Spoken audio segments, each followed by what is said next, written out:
Hoje o programa Diálogo Sem Fronteiras tem a satisfação de receber a professora Adriana Rossi. Professora, seja bem-vinda. Muito obrigada, professor. A professora Adriana, ela é química, ela tem uma formação muito especializada nessa área de química, mas ela já há muitos anos se dedica ao tema que nós vamos desenvolver hoje, que é o tema da divulgação científica, atingir o grande público. Adriana, qual é o desafio de atingir o grande público e o que é a divulgação científica, afinal? Bom, eu não quero falar de definições formais do que vem a ser divulgação científica, mas vou tentar expressar o que a gente gostaria que fosse a divulgação científica, que é levar um pouco daquilo que é feito na academia, nos laboratórios, nos centros de pesquisa, para a população em geral, que quase sempre é usuária do resultado daquilo que se faz na ciência, nas aplicações tecnológicas que estão muito presentes no dia a dia, independente da região, do tipo de aplicação. A gente nem precisa esgotar aqui esses exemplos. E tentar mostrar um pouco de como isso é feito na academia, no laboratório, no centro de pesquisa, de uma maneira que seja fácil de entender, sem ter a pretensão de ensinar a ciência, que eu acho que isso às vezes dá uma certa confusão, mas é dar subsídios minimamente necessários para as pessoas terem acesso ao que está sendo desenvolvido e a partir daí começar a valorizar, começar a se posicionar criticamente em questões em que possam haver diferenças de abordagem, diferenças de caminhos a serem seguidos, para que possam, como cidadãos, usar as informações da ciência na sua tomada de decisão também. O cientista, ele, para inclusive exercer a sua função, ele tem que ter uma certa rotina de trabalho muito árdua, tem que ficar muitas horas por dia no laboratório, tem que dominar uma terminologia técnica que poucos conhecem, a não ser os seus pares.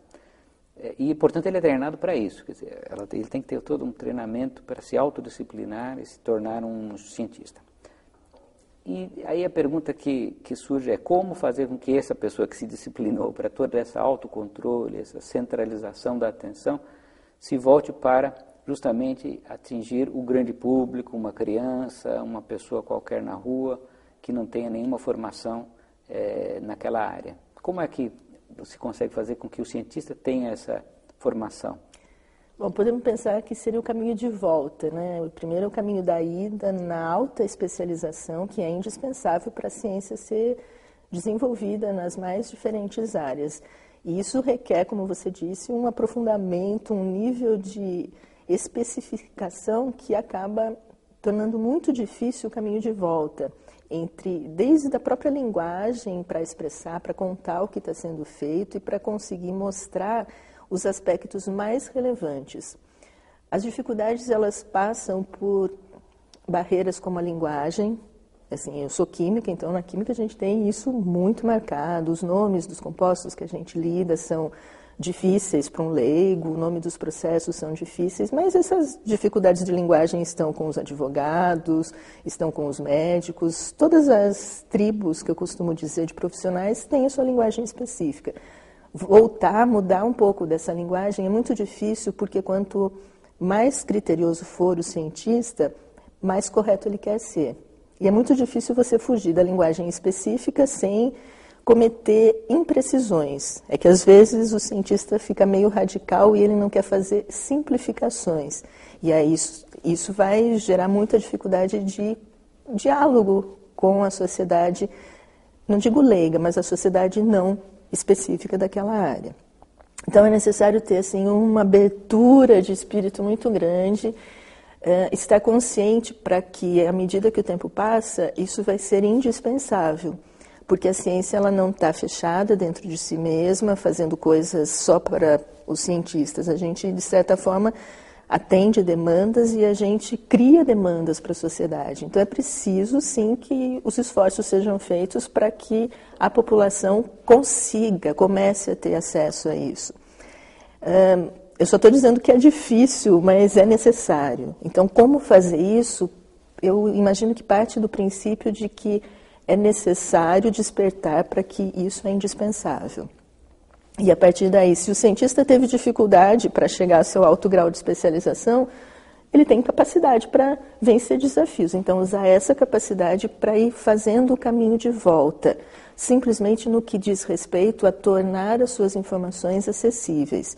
De novo, sem a pretensão de que com isso ele vai estar formando novos cientistas. Não é esse o caminho da divulgação. Em que medida esta preocupação com a divulgação, ela está tanto na formação do estudioso quanto nas políticas públicas? Porque nós sabemos que, tanto no âmbito internacional quanto brasileiro, há determinações de que a ciência deve se preocupar com o público em geral. Isso é uma questão, digamos, que já vem de algumas décadas, de que a divulgação científica ela é, digamos, uma parte importante, digamos, da atividade do cientista.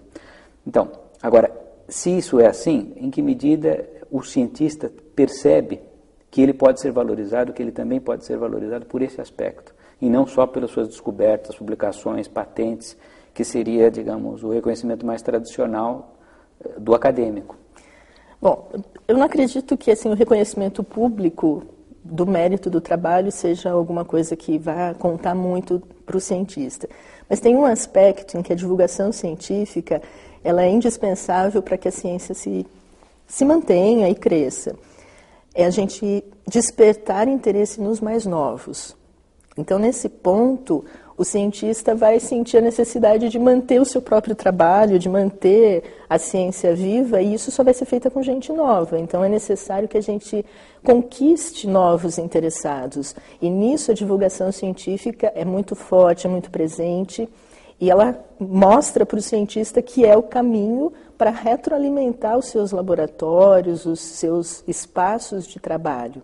Então, nesse ponto, a necessidade vai ser fundamental. Ou a gente faz a divulgação, ou a gente corre o risco de contar com somente os talentosos ou aqueles que têm algum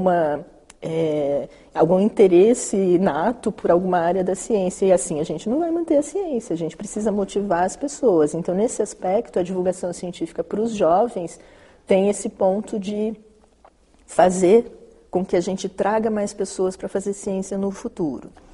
Ou seja, é importante ter em mente que, se tivermos um número maior de jovens que possam se interessar pela ciência, teremos maior possibilidade, inclusive, de termos bons cientistas. Exatamente. Porque se formos ficar só com os melhores alunos, os que já têm uma certa tendência natural para isso, nós estaremos muitas vezes perdendo outros que não tiveram esse acesso. Sim, e além disso, como a gente tem assim, uma evolução muito grande da ciência em várias áreas, existem aspectos diferentes, carreiras novas, em que se não houver clareza do que faz, do que se estuda, do que se pesquisa, dificilmente as pessoas vão ter acesso, vão ter interesse e vão preencher os espaços que estão sendo criados nessas áreas. Então, isso é muito importante.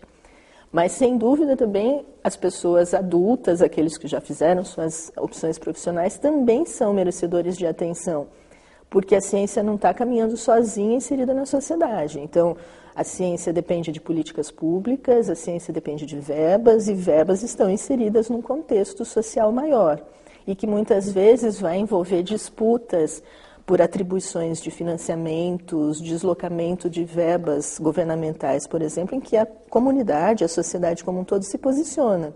Então, é muito importante que haja clareza, que haja informação para que as pessoas se posicionem favoráveis ou contrárias a alguma coisa com base em informação. E, na minha opinião, o cientista tem as informações mais relevantes para poder acontecer um posicionamento feito de maneira refletida. Só que ele precisa dar essas informações de maneira acessível para a população. E aí a gente tem diversas maneiras de fazer a divulgação científica, com programas diferenciados. A gente conta com o apoio dos jornalistas que estão se especializando no jornalismo científico para que a gente faça essa ponte e que a gente faça chegar as informações até a população. Nesse aspecto, a nossa universidade, a Unicamp, ela tem uma trajetória grande nisso, tanto no Museu Exploratório de Ciências, quanto mesmo no programa de pós-graduação em jornalismo científico.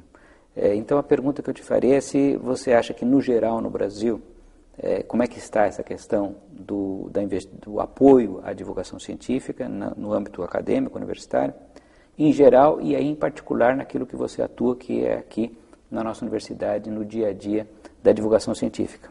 Tá. Bom, comparando com, sei lá, uma década atrás, a gente pode dizer que muito foi feito, mas pela dimensão do Brasil, pelo tamanho da nossa população e pela diversidade das ações que estão sendo desenvolvidas com sucesso em termos científicos no Brasil, falta muito. Falta cultura das pessoas de interagirem com a ciência, falta investimento para espaços de divulgação científica, falta ainda um posicionamento mais efetivo nessa direção que se entende, porque nós temos muitas outras necessidades emergenciais. Então, eu sou otimista do ponto de vista de comparação o que a gente tinha uma década atrás, ou alguns anos atrás, e o que a gente está tendo agora. A situação melhora, mas a situação ainda é muito deficitária. A gente precisa de mais espaços, a gente precisa descentralizar esses espaços, a divulgação científica precisa acontecer em todos os lugares, está tudo muito concentrado em grandes centros urbanos. A gente tem assim, espaços em que é necessário fazer divulgação científica, por exemplo, na Amazônia, no Cerrado, em regiões indígenas, para que isso de fato atinja a população de uma maneira efetiva e emergencial. E por diversas circunstâncias isso ainda não está sendo feito da maneira como merece a população. Mas eu sou otimista em achar que isso está melhorando. A gente pode ver, por exemplo, a situação da Unicamp, onde a gente já tem, como você citou, todo o investimento de esforços e bem-sucedidos com os trabalhos de divulgação científica, de jornalismo científico, especificamente do LabJOR, e o apoio que a reitoria deu nos últimos 6, 7 anos para a implantação do Museu Exploratório de Ciências, que é uma iniciativa que vem, sim, atender uma demanda da comunidade científica da Unicamp, dos nossos cientistas que notam que a gente está fazendo muita coisa boa, que a gente tem muito para fazer e precisa mostrar, e precisa levar de maneira acessível para as pessoas. Então é isso que a gente tem tentado fazer no Museu Exploratório, com programas das mais diversas temáticas, então não é só da área de ciências ditas exatas ou duras, a gente está tentando expandir isso para as outras áreas das ciências, para tentar subsidiar a população com aquilo que a Unicamp tem de melhor, que é o conhecimento que está sendo produzido.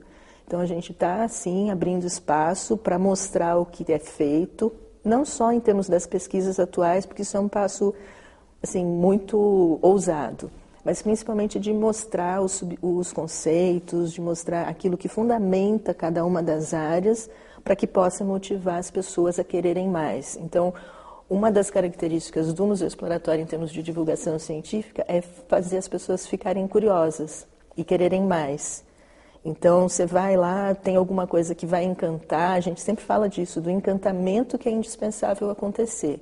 Porque quando você se encanta, você fica curioso, e aí você vai buscar a explicação, você vai tentar entender, e quanto mais você vasculhar sobre aquilo, maior a chance de se envolver, se encantar. E a gente aposta muito nessa direção. E há mecanismos de vocês verem o retorno, quer dizer, o quanto as pessoas se entusiasmam, as crianças, como é que vocês fazem isso? A gente tem sistemas de avaliação que ainda são incipientes por conta da abrangência dos nossos programas, que ainda estão limitados a públicos escolares, em visitas agendadas por conta da nossa infraestrutura. Mas eu posso falar especificamente por um programa que a gente tem, o grande desafio, que envolve de forma voluntária pessoas, estudantes, também não precisa ser estudante, para resolverem um problema de solução aberta durante 3 meses. A gente está agora em 2011 na 5ª edição. E aí a gente tem uma maneira de acompanhar, por exemplo, uma mesma escola que participou dos 4 anos anteriores e que provavelmente vai participar agora desse 5º ano, e a gente acompanha um crescente de motivação nas aulas de ciências, de matemática, de português, de história, todas elas envolvidas para resolver esse problema. E a gente tem um acompanhamento de poucas escolas, é verdade, mas nesse caso com bastante detalhamento, da mudança até de perfil dos estudantes. A gente tem uma escola pública, especificamente daqui da cidade de Campinas, uma escola municipal, em que o perfil foi sendo modificado a ponto dos estudantes premiados ou não na competição se sentirem interessados em continuar a sua carreira de estudos. Então, agora eles estavam no ensino fundamental, estão no ensino médio, alguns já estão saindo do ensino médio e estão motivados para fazer o ensino superior. Então, isso é uma coisa que nos deixa satisfeitos. E um outro aspecto interessante é eles terem notado o valor da escola. Então, esses jovens, eles saem da escola, que é uma escola até a 8ª série, mas eles têm retornado para conversar com os novos estudantes, para contar suas experiências, para motivá-los. Então, parece que tem surtido o efeito do que a gente queria, né? De divulgar, de disseminar as ideias, as informações e a motivação. E nesse pequeno exemplo, eu acho que a gente vai mostrando o sucesso da iniciativa. Professora Adriana, foi uma satisfação podermos ouvi-la. Tenho certeza que o nosso público ficará ainda mais interessado pelas atividades do nosso Museu Exploratório de Ciências. Agradeço muito sua vinda aqui hoje. Eu que agradeço, professor. Foi uma oportunidade muito interessante e quero convidá-los para visitar o Museu Exploratório de Ciência e que a gente possa ser parceiro e participar de outras iniciativas na universidade e fora dela, para que a ciência seja divulgada e assunto para outra conversa seja apropriada pelas pessoas que fazem parte da sociedade. Obrigada. Muito obrigado, professora, e eu convido então a todos ao próximo Diálogo Sem Fronteiras.